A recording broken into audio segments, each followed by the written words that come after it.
It's a strange combination of familiar people that I've known or at least heard of. For example, his tall demeanor, isn't it kind of reminiscent of Abraham Lincoln? You think about it? And isn't that long beard somehow familiar? Like John Muir or John Burroughs, perhaps? And his humility just strikes me someone like Mahatma Gandhi. So here we are tonight in honoring Ted Gilman.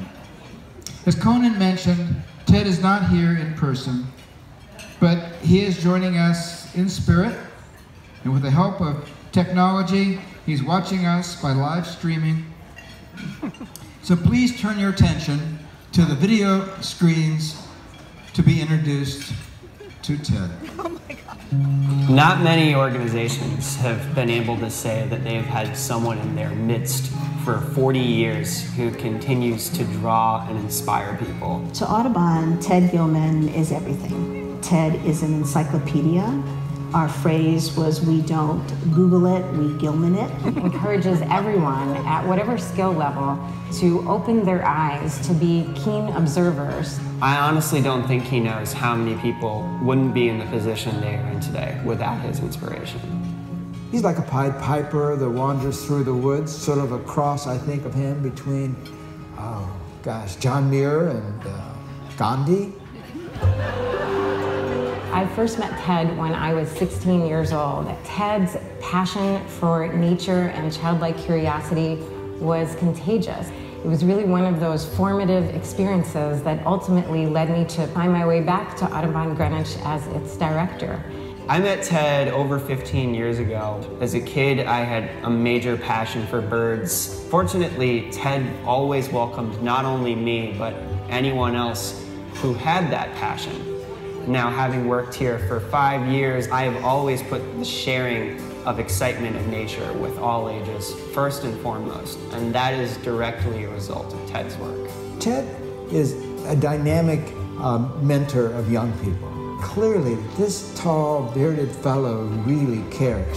I think the biggest thing I've learned from Ted is how to actually impart your love of nature to the kids that come here to Audubon. That's what Ted likes to tell all of us, that you never know what spark you're going to spark in the children that you have out on the trail. So keep your eye out for maybe that one child who just maybe isn't comfortable about being in nature, and see what you can do to make them feel better about that. My son's name is Brian. Brian was diagnosed in about the 3rd grade with Asperger's syndrome. A profound thing happened about that time. We'd gone on a vacation to Florida, and we're seeing all these amazing birds that Brian knew every name. At the end of the summer, we were looking for things to do to build this interest in birds, and we found the Audubon Hawk Festival in Greenwich. One of the first things that stood out was this guy, Ted. Right away, you could tell he had a unique way with children.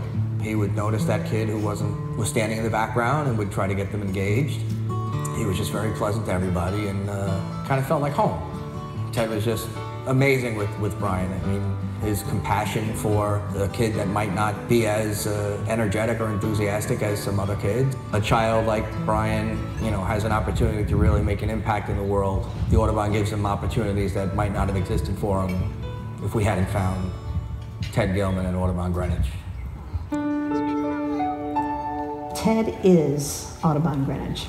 He is the center. Public programs, school programs, lectures here. Ted is everywhere. Ted does everything. Every part of nature is Ted. Somehow I wound up in the same place at the same time as a truly one-of-a-kind individual who I've been able to call a mentor and one of my biggest life inspirations. If you asked Brian, who do you trust more than anything in the world, he would say Mom, Dad, Grandma, Grandpa, and Ted Gilman. And it's the God's honest truth. He's totally understanding, he's totally caring. He is the kind of person that young people can look up to. And if we could bottle Ted up and send him out across this country and let him interact with every child and every teacher, it would be a better and a happier country for sure.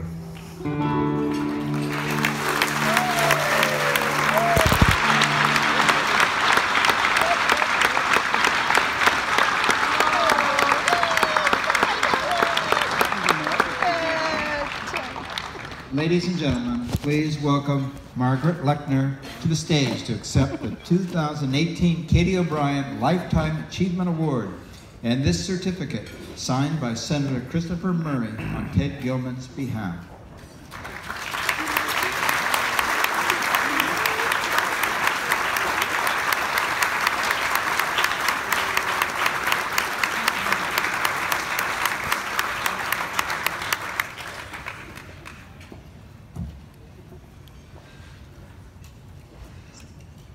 So clearly I am not Ted Gilman. But I do share the words that he wrote, some of them in the emergency room, that he wanted you to hear tonight. Thank you, Katie, Steve, Conan, Eunice, Angela, the committees, everyone. I really intended to be with you tonight, but my body took a detour to the repair shop. I look forward to seeing you in person in the coming months. Thank you, Margaret, for being there on my behalf. I'm humbled and honored to receive this recognition. I'm grateful to Dury A. Morton, the director of the Audubon camps and vice president for education in 1974, for deciding to give me a chance as an Audubon naturalist and start my Audubon career. This award means so much more to me because of the name of Katie, and in view of her and her family's dedication and long service to the Audubon cause. I would like to take this opportunity to congratulate Holt on receiving the Environmental Leadership Award for many years of guiding Audubon, both at state and national board levels. I am before you today because of the Audubon staff, volunteers, and donors in Connecticut and across the country whose work and support enables me to do what I do best. My success as an educator and naturalist has been in large part in thanks to their dedicated service, both now and during all of my years with Audubon. I was thrilled to see the cover of the Audubon 2017 annual report, which shows the wonderful diversity of people who have chosen to be part of the Audubon family. Each of you here tonight is part of that mosaic. Your face could be on that cover. I've been blessed with many opportunities to explore and learn about the natural world. I've been nurtured by my family, childhood teachers, faculty and programs at Earlham College and Cornell University, and many Audubon experiences. I would like to encourage all of us to consider how we might provide more opportunities for young people to explore and learn about the natural world, especially children who might not otherwise have those opportunities. In that vein, we are providing everyone here tonight with a hand lens and a copy of the book, One Small Square, which depicts the wonderful array of natural wonders which can be found in our own backyards, parks, schoolyards, and nature centers. Rachel Carson, one of the leading environmental writers of the 20th century, hoped that every child would have a sense of wonder for the natural world that would be carried throughout their lives. She also wrote of the importance of that child having an adult companion to share the exploration and develop the sense of wonder. Please find that child and become the fellow explorer, so that this young person can, with your support, become a member of the next generation of stewards for this amazing planet we occupy. Thank you very much.